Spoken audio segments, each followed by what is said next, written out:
to inspire those building a rig. Don't let it demoralize you because of a budget, if so. So you're building your rig for comfortability. That's like the main priority here, is don't build it for other people's sake. Don't build it for what you see on a video like this one, don't necessarily. So I just built this exactly to the way that I like and to what's comfortable for me. I've had so many other photographers and videographers come up to me halfway through a day, halfway through a shoot, being like, oh, how's your wrists going?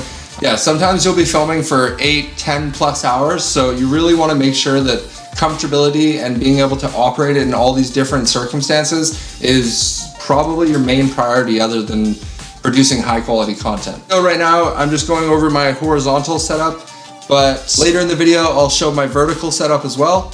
I think it's really important, especially in today's age, to have your rig set up for both horizontal and vertical. When a project comes up that you need to just shoot vertical, or for example shoot horizontal because you need to get vertical and horizontal out of the content, then there's no surprises. So for me, I just need an Allen key, and generally I use like a flathead or even just a coin. But the point is make sure you always have every tool you need in order to build your rig in your backpack or in your to-go bag or whatever you want to call it on the day of, because so many times numerous components on this will loosen or things like that while you're shooting. You need to be able to adjust those and tighten on the fly. Something I found super useful that I don't really see on a lot of other people's rigs is this right here, which is meant to, it's like a sun glare protection visor.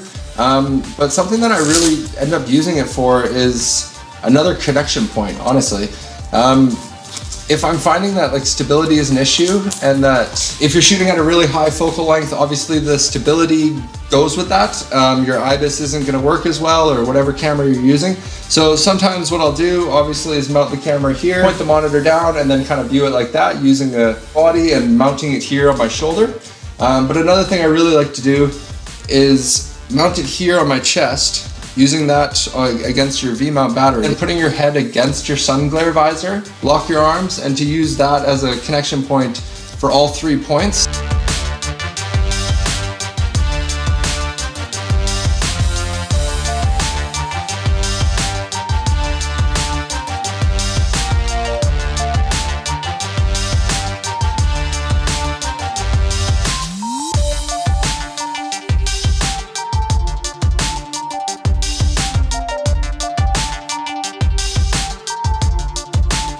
Yeah, I try to keep it as compact as possible, but I know that's not necessarily the case compared to a lot of other rigs. But when I'm traveling, this is everything I need, and this is what I take. So yeah, this is what I'm using in 2024, probably into 2025, but I might adjust a few things, and hopefully this helps. Make sure to subscribe, and thanks everyone.